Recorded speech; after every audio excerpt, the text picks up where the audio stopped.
Hello my dear student. आज हम continue करेंगे साइटोस्केलेटन के साथ। देखो, जैसे हमारी बॉडी को स्केलेटन की नीड है, चाहे वो एंडोस्केलेटन है जो इंटरनल फ्रेमवर्क बना रहा है, चाहे वो एक्सोस्केलेटन है जो बॉडी को बाहर से सपोर्ट दे रहा है। तो जब बॉडी के पास स्केलेटन सिस्टम है जो बॉडी को सपोर्ट दे रहे हैं, उसी तरीके से हमारी सेल के पास भी स्केलेटन सिस्टम होता है। काम वही सेल को सपोर्ट देना, सेल की शेप को मेंटेन करना। उसी तरीके से जो साइटोस्केलेटन है ये क्या करते हैं स्टूडेंट, सेल की शेप को मेंटेन करते हैं, एक जो है प्रॉपर ऑर्गेनली को अरेंज करते हैं और सेल को मोटिलिटी, यानी सेल जब मूव करती है तो किसकी हेल्प से मूव करती है, सीलिया, फ्लैजिला, इस तरह के स्ट्रक्चर होते हैं। तो बेसिकली जो सीलिया और फ्लैजिला है ये भी किसके बने होते हैं, साइटोस्केलेटन के। क्लियर। तो साइटोस्केलेटन सेल को एक ओवरऑल शेप देने का काम करेगी और स्ट्रेंथ देने का काम करते हैं। चलिए देखते हैं स्टूडेंट, जो साइटोस्केलेटन होते हैं these are supportive framework of proteins. Supportive framework यानी कि जिस तरीके से बॉडी का इंटरनल स्ट्रक्चर एंडोस्केलेटन बना रहे हैं, उसी तरीके से सेल का जो इंटरनल स्ट्रक्चर है उसको मेंटेन साइटोस्केलेटन कर रहे हैं। तो इसलिए हमने क्या कहा है, सपोर्टिव फ्रेमवर्क ऑफ प्रोटीन। और प्रोटीन के साथ student protein fibres and tubules, यानी कि जो साइटोस्केलेटन है ये सपोर्टिव फ्रेमवर्क होते हैं प्रोटीन फाइबर्स के, ट्यूब्यूल्स के। यानी कि जो प्रोटीन फाइबर है इस तरीके से प्रोटीन के थ्रेड लाइक स्ट्रक्चर है और ट्यूब्यूल्स क्या होते हैं, इस तरीके से ट्यूब लाइक स्ट्रक्चर होते हैं। क्लियर। तो बेसिकली साइटोस्केलेटन में होता क्या है, प्रोटीन के फाइबर्स और प्रोटीन के ट्यूब्यूल्स, और ये सेल की शेप को मेंटेन करते हैं, मोटिलिटी प्रोवाइड करते हैं, ऑर्गेनेलीज को अरेंज करते हैं। जो साइटोस्केलेटन है स्टूडेंट ये केवल यूकैरियोटिक सेल्स के अंदर ही मिलते हैं। चलिए, so cytoskeleton provide support to the cell, mechanical support देने का काम होता है सेल को। साथ के साथ जो मोटिलिटी है, मूवमेंट है, वो भी इन्हीं की वजह से होता है। And they maintain the shape of cell, cell की शेप को मेंटेन करने का काम भी करते हैं। ये देखिए स्टूडेंट, ये हम एक यूकैरियोटिक सेल बनाते हैं।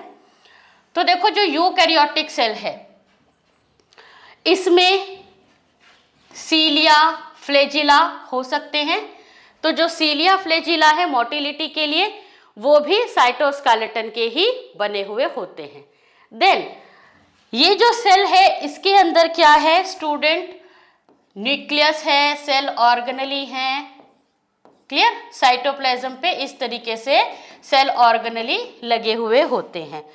अब ये देखो, अगर कंटिन्यूअसली सेल ऑर्गेनेली अपनी जगह से दूसरी जगह मूव करते रहें तो क्या होगा, सेल की फंक्शनिंग इनहिबिट होगी।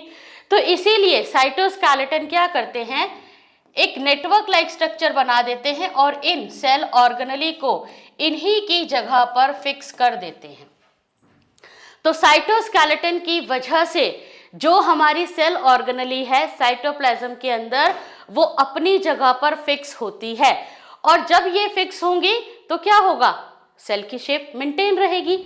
इसी में देखिए स्टूडेंट, जो हमारी प्लाज्मा मेम्ब्रेन है, ये प्लाज्मा मेम्ब्रेन है। तो प्लाज्मा मेम्ब्रेन के जस्ट नीचे भी साइटोस्केलेटन क्या करते हैं, एक शीट की तरह प्रेजेंट होते हैं। और शीट की तरह प्रेजेंट होने की वजह से प्लाज्मा मेम्ब्रेन को स्ट्रेंथ प्रोवाइड करते हैं। और स्ट्रेंथ प्रोवाइड होगी तो प्लाज्मा मेम्ब्रेन डिसइंटीग्रेट नहीं होगी, टूटेगी, फटेगी नहीं, स्ट्रेंथ मिलेगी, यानी प्लाज्मा मेम्ब्रेन को एक मजबूती मिलेगी। तो जो साइटोस्केलेटन है वो शेप कैसे मेंटेन कर रहे हैं, वो ऑर्गेनेली को, प्लाज्मा मेम्ब्रेन को, सबको स्ट्रेंथ प्रोवाइड कर रहे हैं और अपनी जगह पे फिक्स कर रहे हैं। क्लियर। तो देखो कितना इंपॉर्टेंट फंक्शन होता है साइटोस्केलेटन का। चलिए आगे देखते हैं स्टूडेंट्स, जो साइटोस्केलेटन है they are present only in eukaryotic cells. ये प्रोकैरियोटिक सेल में नहीं मिलते हैं, यूकैरियोटिक सेल में मिलते हैं। अब आपके दिमाग में एक क्वेश्चन आया होगा कि भाई प्रोकैरियोटिक सेल में भी तो फ्लैजिला होते हैं। तो देखो स्टूडेंट, उनके फ्लैजिला और यूकैरियोटिक सेल के जो फ्लैजिला होते हैं ना, उनमें डिफरेंस होता है। तो जो साइटोस्केलेटन की जो हम बात कर रहे हैं ना, हम यूकैरियोटिक सेल्स के जो फ्लैजिला होते हैं, हम यहाँ पर उन्हीं की बात करेंगे। क्लियर? चलिए, अब जो साइटोस्केलेटन होते हैं ना स्टूडेंट, ये 3 तरह के होते हैं। होते तो सारे प्रोटीन फाइबर या ट्यूब्यूल की फॉर्म पे, बट ये अलग अलग प्रोटीन से बनने की वजह से 3 तरह के होते हैं: microtubule, microfilament and intermediate filament. तो अलग अलग प्रोटीन से बनेंगे और इसके साथ इनके फंक्शन भी अलग अलग ही होते हैं। क्लियर? चलिए आगे देखते हैं स्टूडेंट। सबसे पहले हम यहां पे बात करेंगे स्टूडेंट्स माइक्रोट्यूब्यूल की।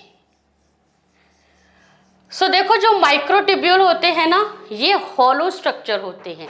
दे are hollow structure made of globular protein. किसके बने हुए होते हैं? Globular protein.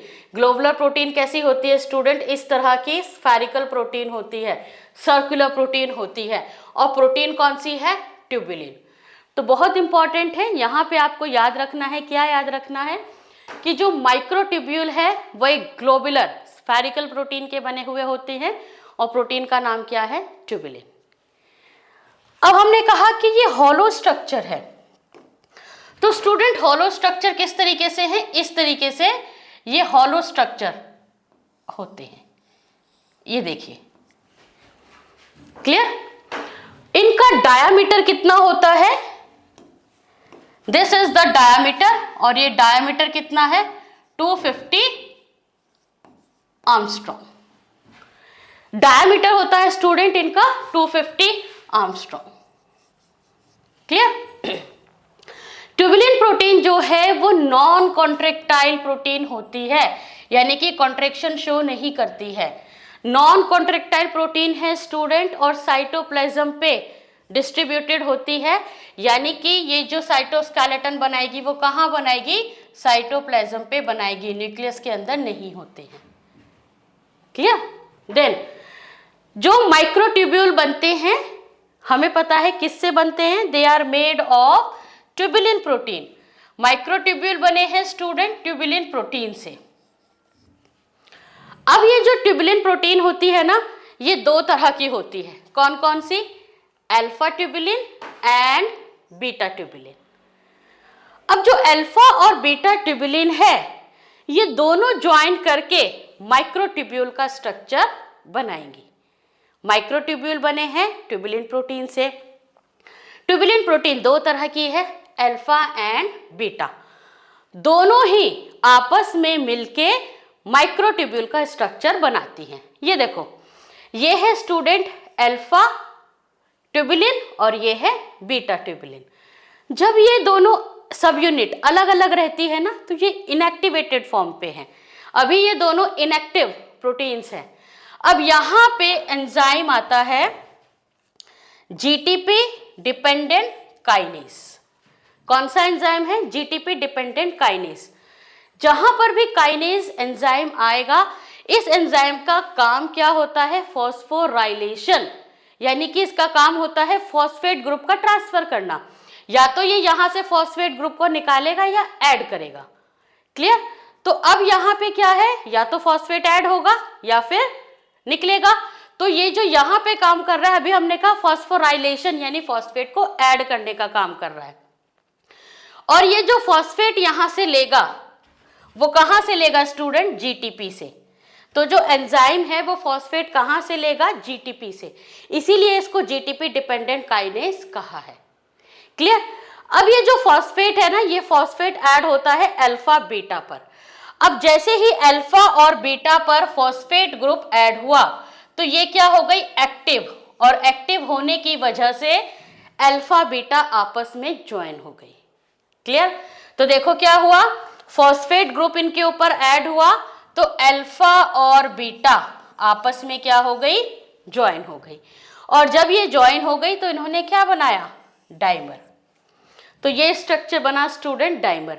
अब ये जो डाइमर है, ये फर्दर ऐड होते रहेंगे, यानी डाइमर पे और सब यूनिट बनती रहेगी और प्रोसेस होगी पॉलीमराइजेशन, और पॉलीमराइजेशन के बाद अल्फा बीटा जो है वो पॉलीमर यूनिट बनाते हैं, और वही पॉलीमर यूनिट जो है वो माइक्रोट्यूब्यूल बन जाती है। तो माइक्रोट्यूब्यूल कैसे बने स्टूडेंट? माइक्रोट्यूब्यूल बने हैं ट्यूबुलिन प्रोटीन से। ट्यूबुलिन प्रोटीन की अल्फा बीटा, दो टाइप की ट्यूबुलिन प्रोटीन है, दोनों इनएक्टिवेटेड फॉर्म पे है, तो इसके ऊपर फॉस्फेट ऐड किया जाएगा और ये पहले डाइमर में कन्वर्ट होंगे और फिर पॉलीमर में, और यहाँ पे जीटीपी डिपेंडेंट काइनेज जो है वो इनको एक्टिव करने का काम करता है। क्लियर? चलिए अब इसका पॉलीमर का स्ट्रक्चर भी देख लेते हैं स्टूडेंट। ये देखिए, जो पॉलीमर बनता है वो किस तरीके से बनता है। हमने कहा था जो माइक्रोट्यूब्यूल है कैसा है, हॉलो स्ट्रक्चर है। क्लियर? अब ये जो हॉलो स्ट्रक्चर है स्टूडेंट इस तरह का है,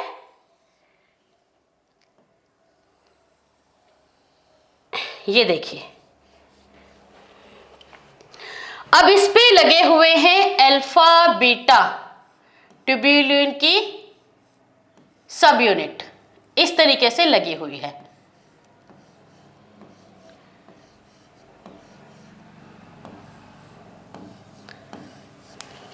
और ये स्टूडेंट ऑल्टरनेट पे लगी होती है, यहां पे अल्फा है तो यहां पे बीटा होगी, अल्फा बीटा अल्फा बीटा। तो अल्फा बीटा सब यूनिट जो है वो ऑल्टरनेट वे में अरेंज होती है। क्लियर? अब जिस तरीके से अल्फा बीटा लगी हुई है वही अरेंजमेंट सेम, क्योंकि ये यहीं से प्रोटोफिलामेंट्स बनते हैं। तो जो इस माइक्रोट्यूब्यूल की वॉल है, दिस वॉल, ये भी कैसी बनी होगी स्टूडेंट? यहां पर भी इस तरीके से अल्फा बीटा सब यूनिट लगी हुई होती है। ये देखिए, क्लियर? तो एक अल्फा और दूसरा बीटा, फिर अल्फा फिर बीटा, फिर अल्फा फिर बीटा। तो जो वॉल है वो ऑल्टरनेट अल्फा बीटा सब यूनिट से मिलकर बनी हुई है। इसी तरीके से और भी यहां पे फिलामेंट अरेंज होंगे, जिनका अरेंजमेंट भी स्टूडेंट सेम ही होगा। This is alpha, this is beta, alpha beta alpha beta. Clear? तो इस तरीके से ये अरेंजमेंट सॉरी इस तरीके से जो अरेंजमेंट है ये अरेंजमेंट देखने को मिलता है। तो देखो, अगर हम बात करें वॉल की, सो दिस इज द वॉल, और ये जो वॉल है ये किससे बनी हुई है? ऑल्टरनेट अल्फा बीटा सब unit of tubulin protein. So this wall is made up of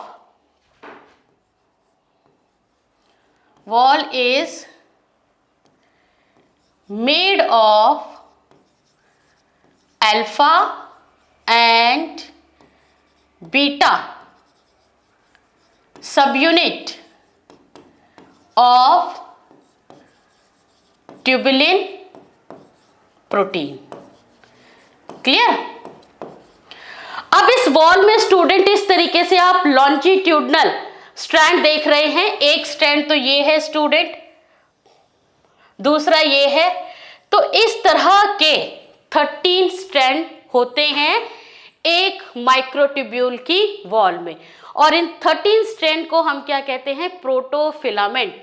यानी कि जो वॉल है वो 13 लॉन्जिट्यूडनल स्ट्रैंड से बनी होती है, जिनको प्रोटोफिलामेंट का नाम दिया जाता है। सो ये भी हम लिख लेते हैं student, wall of microtubule is made of 13 longitudinal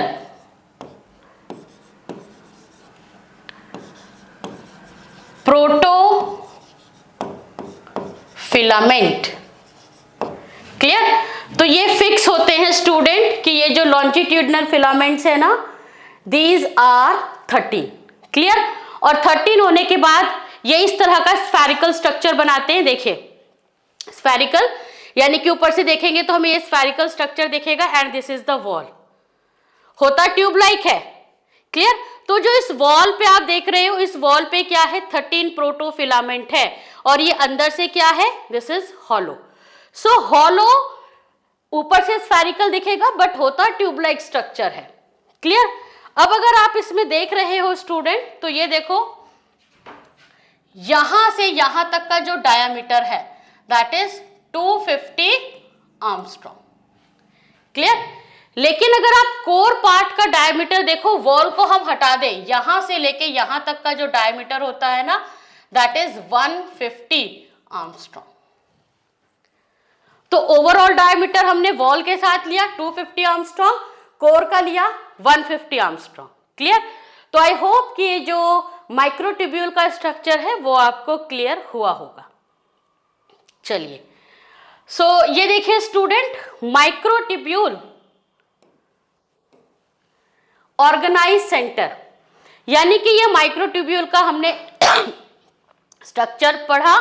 तो माइक्रोट्यूब्यूल बने हैं ट्यूबुलिन प्रोटीन से। अब ये जो ट्यूबुलिन प्रोटीन है ये माइक्रोट्यूब्यूल में कन्वर्ट कहाँ होती है, उसको कहते हैं स्टूडेंट माइक्रोट्यूब्यूल ऑर्गेनाइजिंग सेंटर। इसको शॉर्ट में MTOC का नाम देते हैं और इसको एक और नाम भी देते हैं स्टूडेंट न्यूक्लिएटिंग सेंटर। इसको हम न्यूक्लिएटिंग सेंटर भी कहते हैं। ये वो पार्ट होते हैं जहां पे माइक्रोट्यूब्यूल बनते हैं ट्यूबुलिन प्रोटीन से। So this is the place where formation and growth of microtubule occur. अब ये कौन कौन से पार्ट है स्टूडेंट, एक तो होता है बेसल बॉडी। बेसल बॉडी वो पार्ट है एग्जैक्टली जहां से सीलिया और फ्लैजिला अराइज होते हैं। Then second is kinetochore. Kinetochore क्या होता है स्टूडेंट, इस तरीके से ये हमारा क्रोमोसोम है, तो क्रोमोसोम की जो सेंट्रोमियर है, सेंट्रोमियर पे इस तरह की डिस्क लगी होती है और इस डिस्क को ही हम नाम क्या देते हैं, we called it kinetochore. Clear? तो ये माइक्रोट्यूब्यूल कहाँ कहाँ बनते हैं, बेसल बॉडी, काइनेटोकोर और सैटेलाइट और मेज्यूल्स। सैटेलाइट और मेज्यूल्स क्या होते हैं, सेंट्रियोल के चारों तरफ प्रोटीन का पार्ट होता है, उसको कहते हैं सैटेलाइट और मेज्यूल। ये हम सेंट्रियोल के स्ट्रक्चर में, क्रोमोसोम के स्ट्रक्चर में, फ्लैजिला के स्ट्रक्चर में, इन सबको हम अभी डिटेल में पढ़ेंगे। क्लियर? सो देखो MTOC वो प्लेस है जहां पे माइक्रोट्यूब्यूल की फॉर्मेशन होती है। चलिए अब देख लेते हैं स्टूडेंट फंक्शन। तो देखते हैं स्टूडेंट फंक्शंस ऑफ माइक्रोट्यूब्यूल। हमने माइक्रोट्यूब्यूल का स्ट्रक्चर देखा, माइक्रोट्यूब्यूल कहाँ बनते हैं वो देखा, अब हम देखते हैं फंक्शन। तो देखो फंक्शन में क्या होता है, they are involve in chromosomal movement. Chromosomal movement क्या होता है स्टूडेंट, जब एनाफेज होती है, ये देखिए एनाफेज, एनाफेज सेल डिवीजन में सॉरी एक फेज होता है। तो उस फेज में कंडीशन क्या होती है, जो क्रोमोसोम्स हैं वो एक दूसरे से अपोजिट मूव करने लगते हैं, पोल की तरफ मूव करते हैं।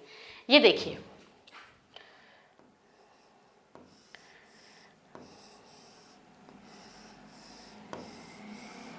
ये क्रोमोसोम है स्टूडेंट।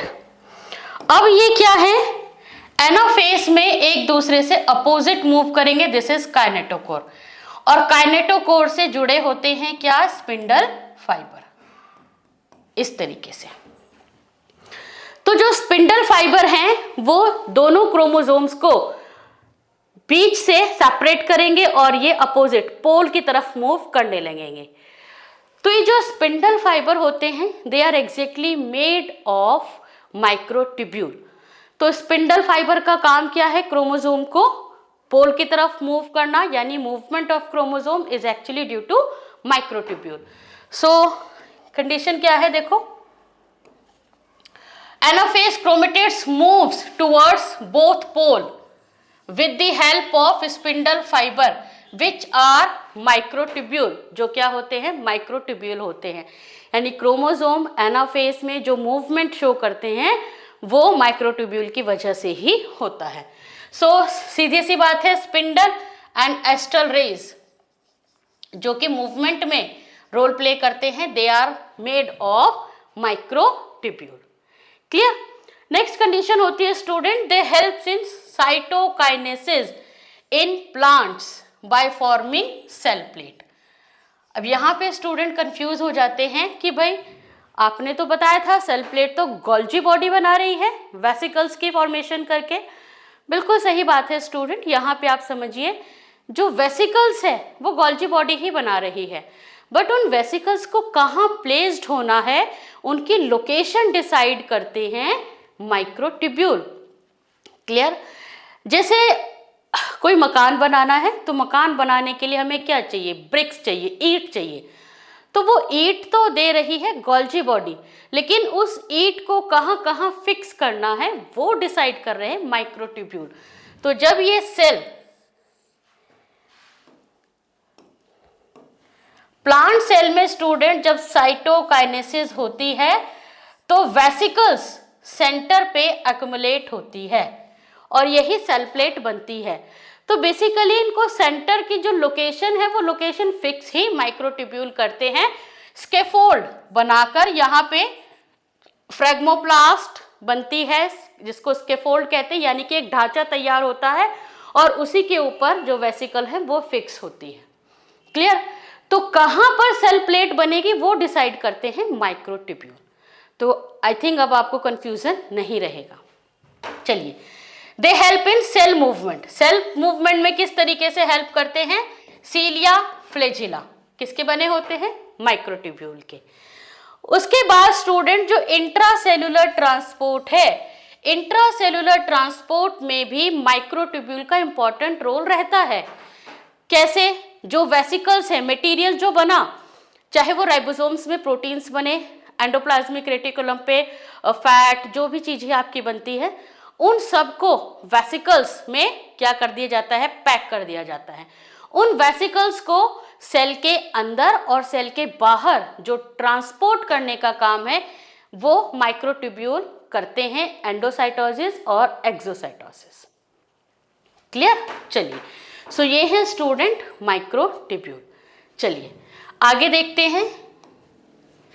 नेक्स्ट इज माइक्रोफिलामेंट, जो हमारे सेकेंड साइटोस्केलेटन होते हैं, these are basically microfilament. Filament नाम से ही पता चल रहा है, फिलामेंट यानी कि थ्रेड लाइक स्ट्रक्चर में होंगे, बट कंडीशन क्या है student, they are solid. Solid कैसे, रॉड लाइक होते हैं। माइक्रोट्यूब्यूल क्या थे, दे वर हॉलो, और ये क्या है, सॉलिड रॉड लाइक स्ट्रक्चर। और इनका डायामीटर क्या होता है स्टूडेंट, इनका डायामीटर होता है 50 to 60 आर्मस्ट्रॉन्ग, यानी इस तरह के रॉड लाइक स्ट्रक्चर हैं और क्या है, सॉलिड है। और ये जो डायामीटर है, ये डायामीटर कितना होता है, 50 to 60 angstrom. Clear. Microfilament are made of, microfilament किसके बने होते हैं, एक्टिन प्रोटीन के। बहुत इंपॉर्टेंट है, एक्टिन प्रोटीन के बने होते हैं। एक्टिन प्रोटीन भी क्या होती है, this is globular circular protein है, but it is contractile protein, यानी कि ये क्या शो करती है, कॉन्ट्रैक्शन शो करती है। सो माइक्रोफिलामेंट बने हुए हैं एक्टिन प्रोटीन के, जो कि ग्लोबुलर प्रोटीन है और कॉन्ट्रैक्टाइल प्रोटीन होती है। Next, they are distributed in cytoplasm, यानी कि ये भी न्यूक्लियस के अंदर नहीं मिलते, कहाँ मिलते हैं, साइटोप्लाज्म पे। देखो स्टूडेंट, अभी हमने कहा they are made of actin protein, but इसके अंदर स्मॉल अमाउंट मायोसिन का भी रहता है। क्या रहता है, they have small amount of myosin protein also. कभी ऑब्जेक्टिव क्वेश्चन में आ जाए तो आप कंफ्यूज नहीं होंगे, मेनली एक्टिन है बट स्मॉल अमाउंट में मायोसिन भी रहता है। चलिए इनके फंक्शंस देख लेते हैं स्टूडेंट। फंक्शन क्या होते हैं, they help in cytokinesis of animal cell. अब आप कहेंगे साइटोकाइनेसिस में तो माइक्रोट्यूब्यूल का रोल है, तो वो होता है स्टूडेंट सेल प्लेट यानी प्लांट सेल के अंदर। एनिमल सेल में सेल किस तरीके से डिवाइड करती है, देखिए ये सेल है, अब ये जो डिवाइड करेगी तो ये क्या बनाती है, इस तरीके से सेल फर्रो की फॉर्मेशन करती है। क्लियर। ये जो अंदर की तरफ इस तरीके से फोल्ड गया, इन्वेजिनेशन गई, इसको हम क्या कहते हैं, सेल फर्रो। और सेल फर्रो ही क्लीवेज फर्रो होता है। धीरे धीरे करके यहाँ पे प्लाज्मा मेम्ब्रेन क्या हो जाएंगी, फ्यूज हो जाएंगी और दोनों सेल आपस में क्या हो जाएंगी, सेपरेट हो जाएंगी। तो एग्जैक्टली जो सेल फर्रो क्लीवेज फर्रो बनाते हैं ना, वो माइक्रोफिलामेंट बनाते हैं। तो यहाँ पे साइटोकाइनेसिस में, एनिमल सेल की साइटोकाइनेसिस में माइक्रोफिलामेंट इंपॉर्टेंट रोल प्ले करते हैं। They cause cytoplasmic streaming. Cytoplasmic streaming क्या होती है? This is exactly the movement of cytoplasm.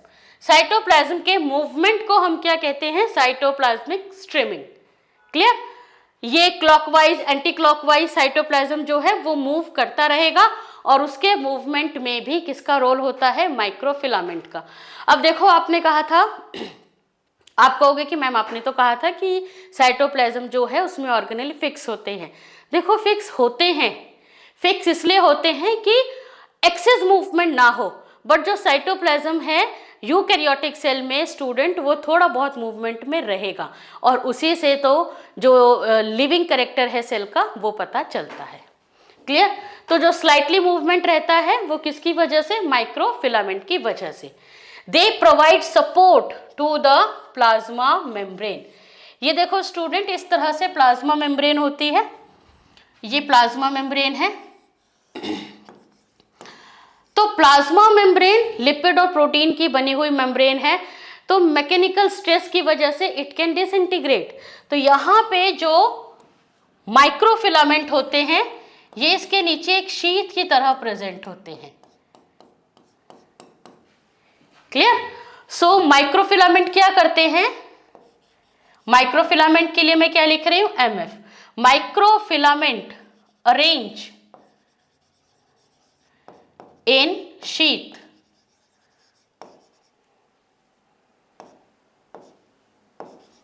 beneath plasma membrane। तो प्लाज्मा मेम्ब्रेन की जस्ट नीचे माइक्रोफिलामेंट एक शीट में अरेंज हो जाते हैं और प्लाज्मा मेम्ब्रेन को स्ट्रेंथ देते हैं, सपोर्ट देते हैं। और इसीलिए जो माइक्रोफिलामेंट है they are also known as stress filament और stress sheath. Clear?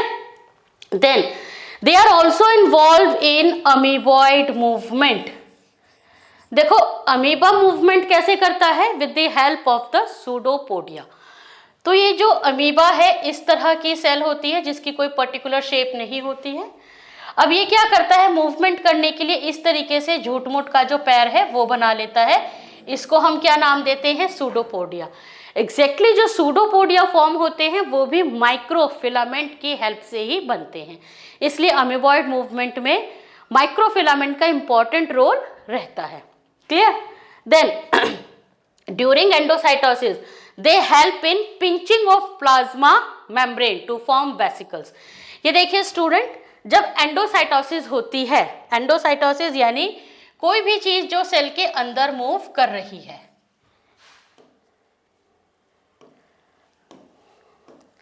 So this is plasma membrane और ये सब्सटेंस है जिसको सेल के अंदर मूव करना है। तो अब क्या होगा स्टूडेंट, ये इस तरह की प्लाज्मा मेम्ब्रेन अंदर की तरफ फोल्ड शो करती है और इस फोल्ड में क्या होगा, जो मॉलिक्यूल अंदर जाना है वो मूव होगा, यानी कि इसके अंदर चला जाएगा। अब क्या होगा कि जो ये प्लाज्मा मेम्ब्रेन है ये पिंच ऑफ हो जाएगी, यानी कि पूरी की पूरी बन जाएगी इस तरीके से। तो प्लाज्मा मेम्ब्रेन को फर्दर पिंच ऑफ करने पे और पूरा बनाने में किसका रोल रहता है, माइक्रोफिलामेंट का। और ये जो वेसिकल है ये सेल के अंदर चली गई है, यानी सब्सटेंस जो है वो सेल के अंदर चला गया है through the process of endocytosis. So during endocytosis they help in pinching off plasma membrane and form vesicle. ये जो पिंचिंग है ये माइक्रोफिलामेंट की वजह से होती है, जिसके अंदर जिसके थ्रू वेसिकल सेल के अंदर मूव करती है। क्लियर? सो ये है स्टूडेंट माइक्रोफिलामेंट। लास्ट जो हमारा साइटोस्केलेटन का पार्ट है, अब वहां चलते हैं, दैट इज इंटरमीडिएट फिलामेंट। देखो इंटरमीडिएट फिलामेंट जो होते हैं ना, इनका नाम ही इंटरमीडिएट क्यों रखा गया है, क्योंकि इसका जो डायमीटर होता है ना स्टूडेंट, ये 100 आर्मस्ट्रॉन्ग है। 100 आर्मस्ट्रॉन्ग जो कि माइक्रोट्यूब्यूल और इंटरमीडिएट फिलामेंट के बीच का डायमीटर होता है। तो इसीलिए डायमीटर की जो वैल्यू है वो बीच में लाई कर रही है माइक्रोट्यूब्यूल और माइक्रोफिलामेंट के लिए, इसीलिए इनको इंटरमीडिएट फिलामेंट कह देते हैं। So they are basically hollow structure. कैसे होते हैं? हॉलो। तो हॉलो पहले हमने कौन से पढ़े थे? माइक्रोट्यूब्यूल। इंटरमीडिएट फिलामेंट्स ये भी हॉलो है, लेकिन जो हमारे क्या होते हैं microfilament, they are basically solid. Clear? अब ये बने होते हैं स्टूडेंट किससे? They are made of keratin protein and lamin protein, जो कि बेसिकली केराटिन प्रोटीन क्या होती है? डेड प्रोटीन होती है। चलिए, और डेड है तो definitely it is non contractile protein.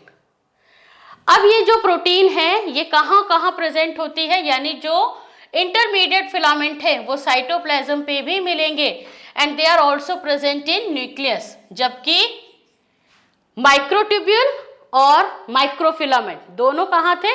Cytoplasm पे। ये न्यूक्लियस में भी मिलेंगे। क्लियर? चलिए इनका फंक्शन देख लेते हैं students. They maintain shape of the cell, cell की शेप को मेंटेन करते हैं। Hold the position of cell organelle in the cytoplasm, तो सेल ऑर्गेनली की पोजीशन को होल्ड करते हैं, फिक्स करते हैं, और इसीलिए सेल की शेप जो है वो मेंटेन रहती है। Clear? They are part of cell junction. Cell junction क्या होते हैं?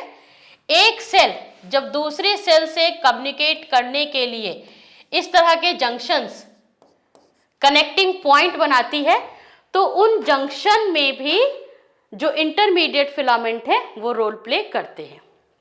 Then they form basket around the nucleus. ये क्या होता है स्टूडेंट? ये सेल है and this is nucleus. Nucleus के अंदर हमारा जेनेटिक मटेरियल है। तो वैसे तो ये हर एक ऑर्गेनली को फिक्स करने का काम कर रहे हैं, उसी तरीके से ये क्या करते हैं? न्यूक्लियस के चारों तरफ भी इस तरह का स्ट्रक्चर बना देते हैं ताकि न्यूक्लियस की जो पोजीशन है वो फिक्स रहे, और इसको हम नाम देते हैं, this is said to be the nucleus basket. इसको हम क्या कहते हैं student? This is nucleus basket. So nucleus basket कौन बनाता है? Intermediate filament. क्लियर? सो ये होते हैं इंटरमीडिएट फिलामेंट और इनका रोल। जो नेक्स्ट वीडियो है स्टूडेंट, उसमें हम कंटिन्यू करते हैं सेंट्रियोल एंड सेंट्रोसोम।